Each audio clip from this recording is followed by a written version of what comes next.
اور ابھی میں جب گیا تھا نا فیضان مدینہ، تو یہ وہاں پر نگران شورا کا بیان سن رہا تھا، بڑا ہی بہترین بیان تھا۔ تو اس میں نگران شورا نے بہت ہی خوبصورت بات ارشاد فرمائی۔ وہ کیا بات ارشاد فرمائی کہ خلاصہ ہے کہ نبی کریم صلی اللہ علیہ وسلم نے فرمایا، اس سے ملتا جلتا کچھ خلاصہ ہے کہ اللہ تعالیٰ میرے جانشین پر کیا ہے، رحم و کرم فرمائے۔ کیا فرمائے؟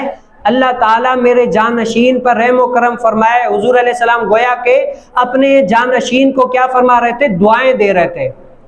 اب جانشین کون ہے؟ حضور علیہ السلام کے جانشین کون ہے؟ تو نگران شورا نے وہ حدیث مبارکہ یا قول تھا یا کوئی بھی، وہ فرمایا کہ جانشین حضور علیہ السلام کے وہ ہیں جو رسول کائنات صلی اللہ علیہ وسلم کی حدیث مبارکہ سنے، یاد کرے اور اس کو آگے پھیلائے۔ کیا ہے؟ جو نبی کریم صلی اللہ علیہ وسلم کی حدیث مبارکہ سنے، اس کو یاد کرے اور کیا ہے، آگے لوگوں پر پھیلائے، وہ کیا ہے؟ مصطفیٰ جان رحمت صلی اللہ علیہ وسلم کے جانشین ہیں۔